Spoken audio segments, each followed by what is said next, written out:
E perante a atualidade, tudo que está acontecendo no nosso cotidiano, já há algum tempo e continua acontecendo, eu escolhi esse tema.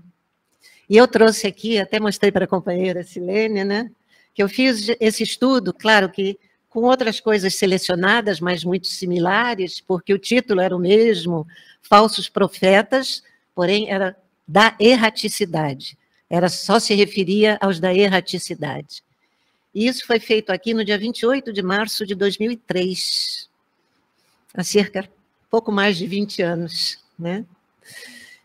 E eu retomei esse tema, como eu disse, devido a tudo que estamos vendo acontecer na atualidade, com relação ao que Kardec colocou como título aqui desse capítulo, né? Falsos Cristos e falsos profetas.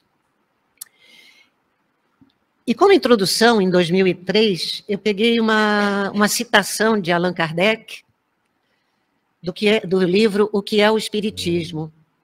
E ele dizia, isso está na biografia, logo no início do livro, e ele dizia o seguinte: um dos primeiros resultados das minhas observações foi que os espíritos, não sendo senão as almas dos homens, não tinham nem a soberana sabedoria, nem a soberana ciência, que o seu saber era limitado ao grau do seu adiantamento, e que a sua opinião não tinha senão o valor de uma opinião pessoal.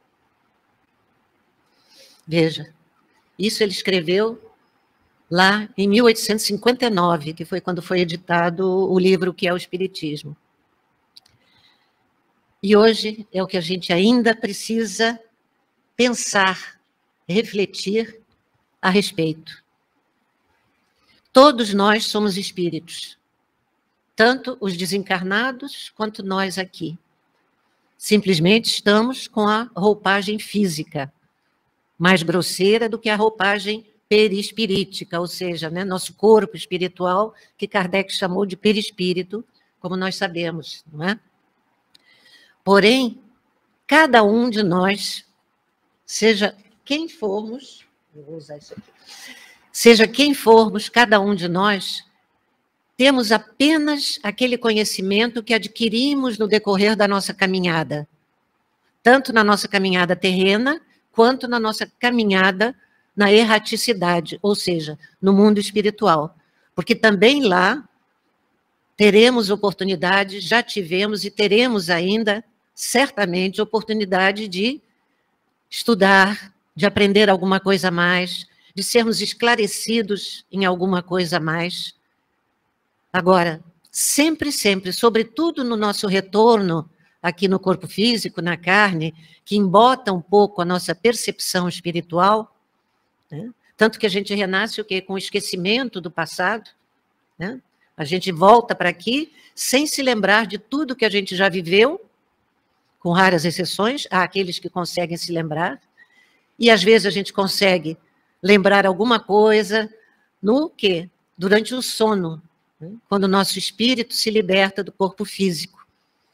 Acho que todos já tivemos uma informação a respeito disso, que toda noite nós, espíritos, deixamos esse corpo denso e, em perispírito, entramos em sintonia com os espíritos desencarnados, em afinidade com os nossos pensamentos, com os nossos sentimentos, com a nossa maneira de ser. Às vezes reencontramos amigos, familiares. Quando acordamos, nem sempre nos lembramos. Às vezes temos uma certa intuição, temos uma certa impressão, outras vezes até lembramos de alguns momentos, de alguns trechos, porém, ao voltar, o espírito fica mais embotado, entre aspas, né, gente? Então, temos que ter sempre atenção com aquilo que estamos recebendo, quer de espíritos encarnados, quer de espíritos desencarnados, que nenhum terá maior ou menor sabedoria, como disse Kardec ali, do que aquela que ele já conseguiu apreender, já conseguiu desenvolver. E muitas vezes acontece isso que nós vamos ver aqui, que eu peguei vários tópicos de toda a literatura kardeciana, da Revista Espírita, do Livro dos Médiuns, do Evangelho segundo o Espiritismo, que nos alertam fortemente quanto a isso. Se a gente lembrar de Jesus, o mestre maior, né? A gente vai lembrar que ele nos disse: tenham olhos de ver e ouvidos de ouvir, para que a gente possa distinguir aquilo que efetivamente é útil e daquilo que não é útil, daquilo que efetivamente possa ser bom, daquilo que não venha a ser bom, ou que esteja camuflado e a gente não consiga ver, através da camuflagem, o lobo atrás da pele de cordeiro. Então, as advertências são muito grandes e muito graves, e a atualidade está nos requerendo isso, porque a gente está vendo, né, com a comunicação expandida da forma como ela está, a gente percebe muitas vezes colocações, mensagens que estão absolutamente em desacordo com uma reflexão conscienciosa, com aquilo que realmente pode ser benéfico para todos, porque não basta ser benéfico para um, é preciso que possa atingir a coletividade também, né? E a gente tem, inclusive, livros. Nós temos livros que vão sendo publicados, outros que já são publicados há algum tempo, que, ao lermos, merecem que a gente avalie muito criteriosamente. E não são poucos, não. Livros que são até muito conceituados dentro do mundo, dentro do meio espírita. Eu vou citar um exemplo, onde eu mesma já fiz sérias reflexões a respeito, que é o Brasil, Coração do Mundo, Pátria do Evangelho. Há coisas válidas? Há. Mas há outras que a gente precisa analisar à luz dos conhecimentos que vieram posteriormente. Porque tudo progride. Kardec também disse isso a respeito da doutrina, né? Está lá. Quando a ciência vier comprovar que alguma coisa está enganosamente colocada dentro do corpo doutrinário, a doutrina se modificará naquele ponto desde que ele esteja rigorosamente comprovado como verdade. E é isso que nós precisamos fazer. Somos espíritas, prezamos a doutrina espírita, né? Respeitamos a doutrina espírita, os seus princípios, as suas propostas de progresso espiritual, que é o que todos queremos, porque é através do progresso espiritual que nós um dia seremos aquilo que tanto almejamos todos nós. Seremos felizes, porque estaremos vivenciando a lei maior que está lá na terceira parte do Livro dos Espíritos, que é a lei de justiça, de amor e caridade. Porque a justiça é a base. A justiça, a boa justiça, entre aspas, é que vai promover o quê? A solidariedade, o respeito, a fraternidade, desde que ela seja ampla, seja aplicada a todos, não importa o título, não importa quem seja, né? Então, vamos lá. Evangelho segundo o Espiritismo, capítulo 21, item 6. Caríssimos, quem fala para nós é João, o apóstolo João, na sua primeira epístola, capítulo 4, versículo 1. Caríssimos, não acrediteis em todos os espíritos, mas provai se são de Deus, porque são muitos os falsos profetas que se levantaram no mundo. Ele já dizia isso lá, naquela época. E será que nós hoje não precisamos pensar nisso também? Será que a gente não tem exemplos por aí? Não só em outras seitas, filosofias, religiões, mas também na nossa? Em seguida, no item 9 do mesmo capítulo, Erasto, em Paris, em 1862, diz o seguinte: desconfiai dos falsos profetas. Essa recomendação é útil em todos os tempos, mas, sobretudo, nos momentos de transição, em que se elabora uma transformação da humanidade. Nesses momentos, surgem uma multidão de ambiciosos e farsantes que se arvoram em reformadores e messias. Gente, nós não estamos comentando tanto dentro do meio e do movimento espíritas esse momento de transição que está requerendo de cada um de nós transformação individual e coletiva? Porque a individual é necessária, mas é preciso que essa individual esteja dentro de um contexto, possa agir dentro de um contexto coletivo, para que efetivamente essa transição comece a se efetuar. Tem um ditado popular que eu imagino que se aplique a isso: uma andorinha só não faz verão. Então, somos seres coletivos. Está lá na Revista Espírita de 1864, não me lembro o mês. Kardec diz isso. Somos seres coletivos porque, enquanto houver alguém na miséria, alguém em sofrimento, nenhum de nós, da humanidade, estou falando da humanidade como um todo, é o que ele se referia, seremos inteiramente felizes, por melhor que a gente possa estar. Não é? Tudo nos atinge, tudo é interdependente. E hoje, mais do que nunca, diante dos meios de comunicação, nós sabemos, um minuto depois, onde houve uma invasão de uma cidade, de um povo, de uma nação, onde houve uma catástrofe. Segundos depois, se está acontecendo na Itália, como aconteceu há 1 ou 2 semanas atrás, a gente sabe, logo depois. Então, é por isso que ele disse para nós, Kardec, que somos seres coletivos, porque tudo nos atinge. Nós estamos mergulhados nesse fluido que a tudo envolve. E acompanhados de uma multidão.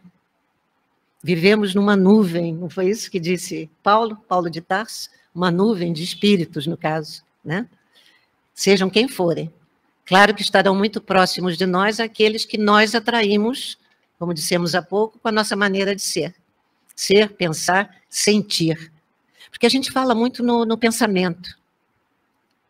Mas o sentimento é que dá cor, qualidade ao pensamento. Eu posso estar pensando assim, aleatoriamente, né? Sem nenhuma profundidade, sem nenhuma... Mas na medida em que eu coloco um sentimento, seja ele de carinho, seja ele de rancor, seja ele de ressentimento, seja ele de fraternidade, eu dou o quê? Força àquele pensamento, eu dou qualidade àquele pensamento, e ele vai ficar girando em torno de mim, criando a minha atmosfera espiritual. Então, pensamento e sentimento são fundamentais para construirmos essa transformação em nós, a nossa autoeducação, o nosso autoconhecimento. Muito bem. Aí eu tirei aqui também, que isso eu recebi depois, muito recentemente, da Revista Espírita, Jornal de Estudos Psicológicos. Olha o nome que Kardec deu, né? Em outubro de 1862, disse o seguinte, no capítulo Dissertações Espíritas: desconfiai, pois, dos espíritos verbosos, de linguagem empolada e confusa, que exige tratos à bola para compreender. Olha o que a gente recebe de linguagem empolada, né? Linguagem confusa, que a gente praticamente tem que ir ao dicionário para saber o que está sendo dito. Outubro de 1862. Reconhecei a verdadeira superioridade pelo estilo conciso, claro e inteligível, sem esforço de imaginação. Porque pode haver muita imaginação própria naquilo que está sendo dito ali, daquilo que está sendo escrito e que a gente está lendo, achando que é verdadeiro, é autêntico. No mesmo mês, outubro de 1862, consta ainda: quanta gente se deixa levar por esse engodo mentiroso da adulação. Gente, como é comum isso? Como é comum isso em todo meio, né? Como a gente gosta de ser adulado, elogiado.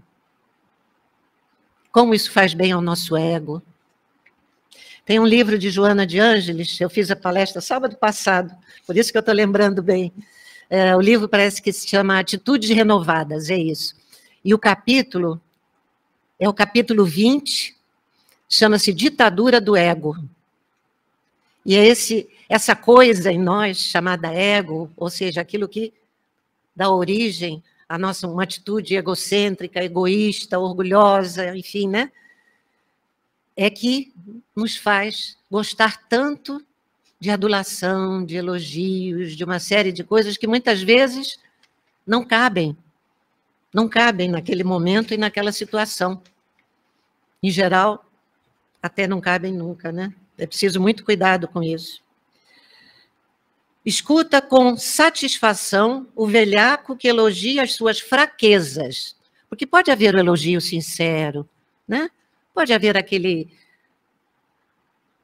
não vou chamar adulação, mas aquela acolhida, aquele envolvimento amoroso, autêntico, verdadeiro.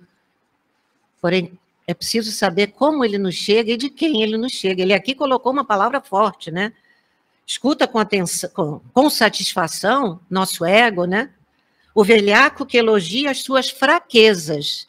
Ele não vem me dar um elogio de incentivo para desenvolver alguma faculdade positiva que eu já possa ter mostrado um traço de tê-la, né?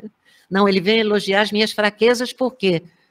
Porque é assim que se dominam as pessoas, é pelas fraquezas que somos dominados.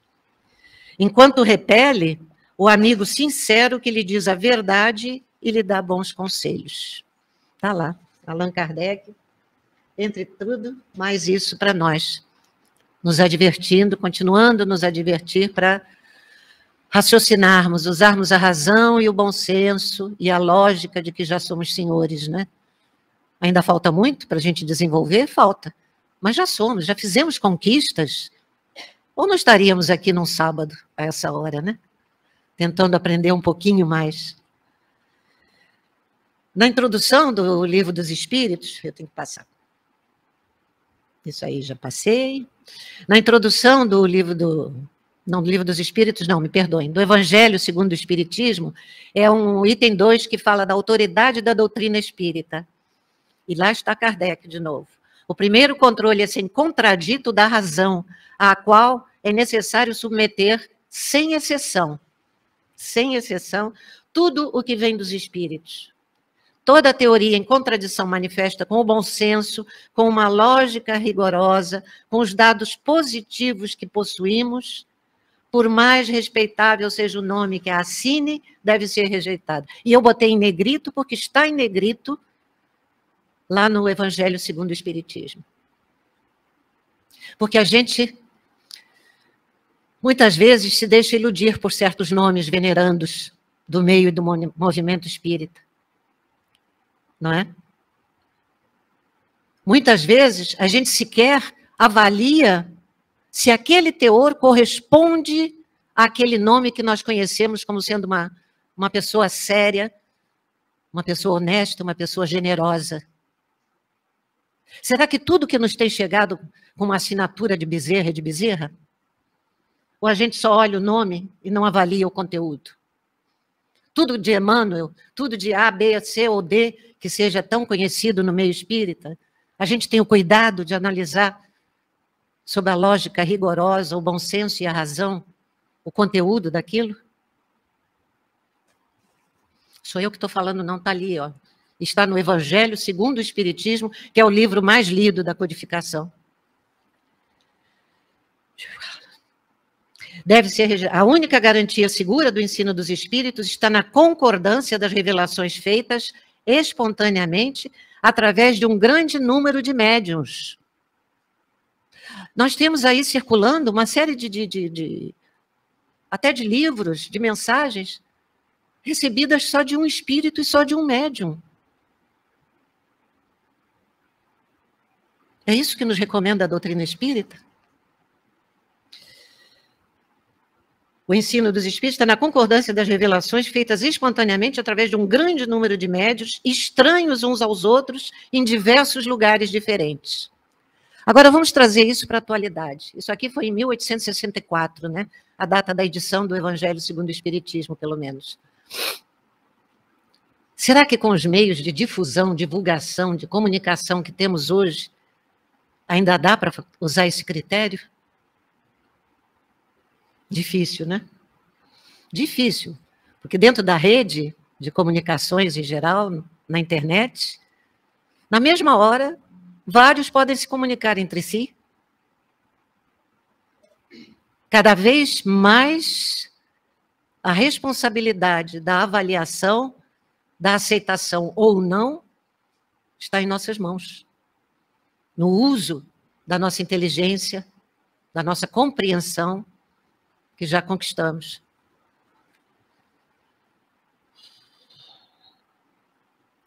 Na Gênese, mais uma vez, Kardec nos fala sobre isso, né?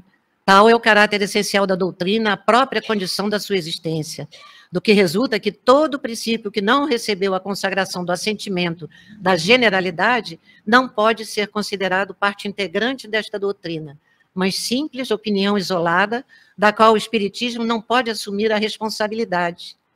É essa coletividade concordante da opinião dos espíritos, passada, além disso, pelo cadinho da lógica, que faz a força da doutrina espírita e lhe assegura a perpetuidade. Essa palavra perpetuidade, é preciso que a gente compreenda isso, né? E lá em Obras Postas, aqueles estudos ainda, reflexões e anotações que a esposa, Amélie Boudet, encontrou depois da desencarnação de Kardec, né? Ali é um momento em que ele fala do porquê da perpetuidade da doutrina espírita. É porque simplesmente a doutrina espírita sempre procura estar em concordância com as leis naturais, que são as leis divinas. É por isso. E que ela, com isso, caminha com o progresso, porque uma das leis divinas é a lei do progresso. Nada fica estagnado. Nada fica inativo. Tudo é dinâmica, tudo progride, tudo evolui. Quando fala aqui, essa coletividade concordante da opinião dos espíritos, vamos lá, a consagração do assentimento da generalidade. Quem é que hoje, se a gente raciocina no que nós refletimos há pouco, no que diz respeito à difusão da comunicação através do mundo, qual é esse assentimento da generalidade? Somos cada um de nós. Somos cada um de nós que vamos formar essa generalidade através do... Escape, né? Cadê o escape? Está aqui, pronto. Somos nós, através da nossa observação, da nossa avaliação, que vamos formar essa coletividade concordante ou discordante. Concordante ou discordante, com cada coisa que a gente puder ter acesso, com cada leitura que seja dita de cunho espírita. Nós é que vamos fazer isso, cada vez mais, né? Agora, no Livro dos Médiuns, veja como isso tem tudo a ver com o que foi dito até agora por Kardec e os espíritos, a equipe espiritual que trabalhou com ele. Dissemos que as consequências da fascinação são muito mais graves. O médium fascinado não se considera enganado. O espírito consegue inspirar-lhe uma confiança cega. Com efeito, graças a essa ilusão que lhe é consequente, a cegueira, né? O espírito dirige a sua vítima como se faz a um cego, podendo levar a aceitar as doutrinas mais absurdas e as teorias mais falsas como sendo as únicas expressões da verdade. Olha que perigo. Porque não só... que está ali falando do médium, né? Porque é um estudo dentro do Livro dos Médiuns, mas não são só os médiuns que se veem fascinados. Nós também podemos ficar fascinados por algum assunto, por alguma ideia, por algumas palavras, por alguma pessoa, seja ela encarnada ou desencarnada. E temos que ter cuidado com isso. Acho que muitos de nós conhecemos os livros, e pelo menos de nome, esse espírita, que tem muitos livros publicados, um professor, um filósofo, um escritor, José Herculano Pires, ele faz um comentário à questão 239, que é a que trata da fascinação. A fascinação é mais comum do que se pensa. No meio espírita, ela se manifesta de maneira ardilosa, não é clara, não é objetiva, né? De maneira ardilosa, através de mensagens e livros comprometedores, tanto psicografados como de escritores vaidosos, e por meio de envolvimento de pregadores e dirigentes de instituições. Herculano José Herculano Pires, um espírita muito, muito estudioso, muito sério, muito sério. Veja que ele chama a atenção aqui por meio do envolvimento de pregadores e de dirigentes de instituições, porque também acontece. Tanto o pregador quanto o dirigente de qualquer instituição, qualquer um deles, seja quem for e onde for, estão sujeitos a serem fascinados. E mais adiante há um estudo que fala, além de se verem fascinados por outros espíritos, encarnados ou desencarnados, pode haver o quê? Do pregador e do dirigente? A autofascinação. Eu me acho o melhor de todos os palestrantes. Eu me acho o melhor de todos os médiuns. Eu me acho o melhor de todos os dirigentes. É um perigo enorme isso. Porque ainda somos frágeis. Ainda somos frágeis. E eu, quando leio isso, desses que estudaram muito mais do que eu até aqui, eu fico pensando, não há aí nenhuma condenação a ninguém, a nenhum espírito, esteja ele do lado de lá ou do lado de cá. Mas há sim uma chamada para nós, uma chamada de atenção para nós, para que nós não nos deixemos de envolver da mesma forma, para que nós não venhamos a sucumbir também em algum desses enganos, desses equívocos. Porque temos fragilidades, todos nós. Todos nós. Espíritos perfeitos não estão nem encarnados, nem ligados à psicosfera terrena. Há as exceções, nós sabemos.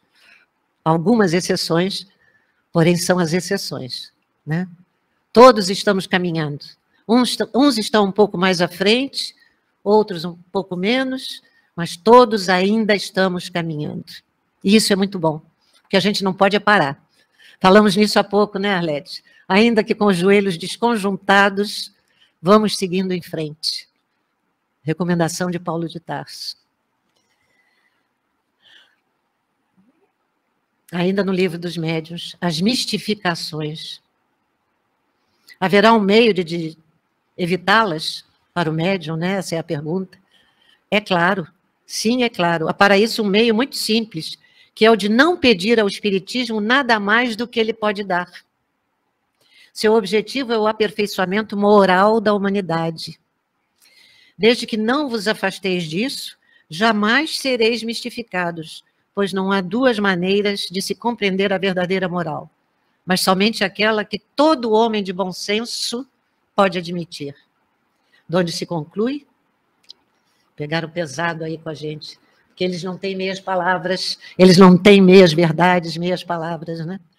De onde se conclui que só é mistificado aquele que o merece. Espírito de verdade. Ninguém menos do que o espírito de verdade. E como é que nós podemos evitar aceitar mistificações? Raciocínio, avaliação, bom senso, olhos de ver, ouvidos de ouvir. Seja o vosso falar sim, sim, não, não. Tem quase 2000 anos que tudo isso nos foi ensinado. Quase 2000 anos. E que hoje a doutrina espírita traz com essa clareza luminosa. E Allan Kardec faz um comentário embaixo em que ele diz: jamais se deixe ofuscar pelos nomes usados pelos espíritos para darem validade às suas palavras. É o conteúdo que vai dar validade às palavras, não é o nome. Porque qualquer um que a gente não conheça, não está vendo. Eu, por exemplo, não sou vidente, então não tenho não tenho essa possibilidade. Ele pode se dizer, até Allan Kardec, ele pode até se dizer Jesus. Como é que eu vou saber? Pelo que ele está dizendo. Seja quem for. Pode até ser um anônimo dizendo coisas. Quantas mensagens tem? Até dentro do Evangelho, segundo o Espiritismo, em outros livros, dentro da Revista Espírita, inúmeras, um espírito amigo, ou simplesmente um espírito, que sequer deu o nome. No entanto, deixou ali esclarecimentos valiosos para nós. Então, é isso que importa. O que está ali não é o nome. Até porque, por exemplo, quanto a espíritos desencarnados, tem uma parte do Livro dos Espíritos que trata dos espíritos protetores, os chamados anjos da guarda, está lá até no título, né? Não me lembro qual é o número das questões, mas em que há uma em que pergunta, Kardec pergunta, mas como eu vou saber qual é o nome do meu espírito protetor? E a resposta é, o nome não importa. Não importa. Não se preocupe com isso, porque isso não é importante. Dizem lá de uma forma bem melhor do que eu estou dizendo agora, viu? Procurem lá que vocês vão achar.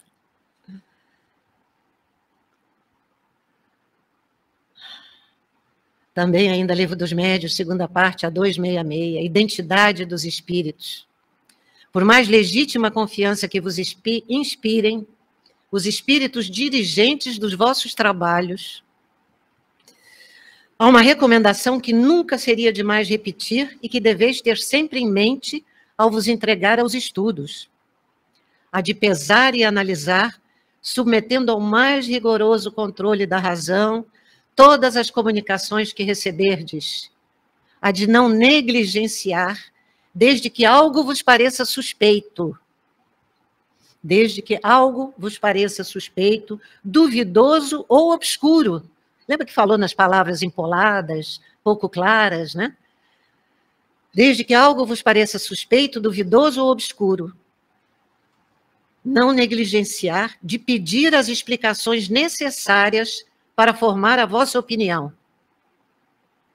Luís IX, rei de França, entre os anos 1400 e 1500 depois de Jesus, depois de Cristo, e que mais tarde ficou conhecido como São Luís, que Kardec indica como um dos trabalhadores protetores da Sociedade de Estudos Espíritas de Paris, fundada por Kardec, né?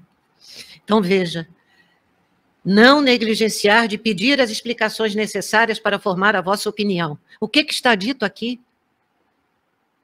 Eu estou numa reunião, se manifesta um espírito, eu não posso questioná-lo? Por quê?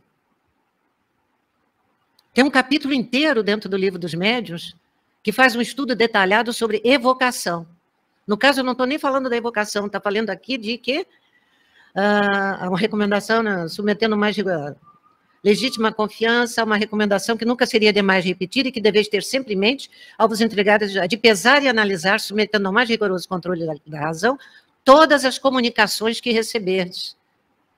Mas se houver dúvida, eu posso e devo perguntar. Por favor, pode me esclarecer? Eu não entendi. Se for um espírito sério, ele vai acolher a minha pergunta. Eu estou querendo aprender, eu estou querendo entender. Estou querendo que me esclareça. Agora, se não for, ele pode até ficar indignado, né? Pode até ficar indignado, me repelir ou se afastar. São Luís, que trabalhou tanto com Kardec, né? Na Revista Espírita, de abril de 1866, também trata da revelação. O primeiro capítulo lá da Gênese, né, que trata disso também. Jamais o Espiritismo disse que era necessário fazer a abnegação de seu julgamento e submeter-se cegamente ao dizer dos espíritos. São os próprios espíritos que nos dizem passar todas as suas palavras pelo cadinho da lógica. Fazer a abnegação e submeter-se cegamente ao dizer dos espíritos. Quer dizer, vamos ser cegos seguindo um cego. Olha, há quanto tempo isso nos foi recomendado, né? Ainda a Revista Espírita, em novembro de 1867, e isso é um texto chamado Romance do Futuro. Os espíritos fazem parte da humanidade. A gente acha que não, né? Que espírito é uma coisa assim, especial, fora da humanidade. Fazem parte da humanidade, não só os encarnados, os desencarnados também. E até que tenham atingido o ponto culminante da perfeição, eu abro aí uma janelinha, a perfeição relativa, aquela que a criatura pode atingir, porque a culminância da perfeição é de quem? Deus, a inteligência suprema. E até que tenham atingido o ponto culminante da perfeição para a qual gravitam, estão sujeitos a enganar-se. Eis porque jamais se deve fazer abnegação do livre-arbítrio e do raciocínio, mesmo em relação ao que vem do mundo dos espíritos. Jamais se deve aceitar de olhos fechados e sem o controle severo da lógica. Allan Kardec. Olha, em quantos momentos no nosso estudo doutrinário, em quantas obras a gente vai encontrar esse chamado para nós. Atenção. Atenção, nós já temos condição de avaliar. Nós não precisamos mais seguir de olhos fechados. Nós não precisamos mais seguir como uma boiada. Que um puxa lá na frente e vamos todos atrás, sem saber para onde vamos ou como vamos. Já não podemos mais. É a nossa responsabilidade assumir as nossas escolhas. Porque mesmo a omissão é uma escolha, pela qual responderemos. Porque o que diz a doutrina? Não basta não fazer o mal. O bem é imprescindível. Porque quando a gente, não fiz mal nem bem, mas quando você deixou de fazer o bem, de agir no bem, seja de que forma for, não está prescrito isso ou aquilo. Aliás, eu vou citar uma outra passagem junto disso, uma outra resposta, a qual eu me apego assim com unhas e dentes. Mas quando a gente deixa alguma forma de agir no bem, como um todo, no nosso cotidiano, em coisas minúsculas que sejam, estamos dando espaço para que o mal se instale de alguma forma. Livro dos Espíritos, lá pelas 640 e não sei, alguma coisa, as questões. E logo depois Kardec pergunta, e é essa a questão, importantíssima para mim essa resposta, Kardec pergunta, mas o que é fazer o bem? E os Espíritos nos respondem, é ser útil, sempre que necessário, ao máximo possível. Eu acho isso de um amor, de um carinho, de uma caridade para conosco, de uma benevolência, de uma indulgência, a caridade como Jesus, está lá, questão conhecida, 886, como Jesus entendia a caridade, benevolência, indulgência e perdão. Essa resposta, para mim, é uma transcrição disso, de indulgência e benevolência. Será útil ao máximo possível, dentro do possível, sempre que necessário, ao máximo possível. E todos nós já podemos fazer isso, Todos nós já podemos fazer isso.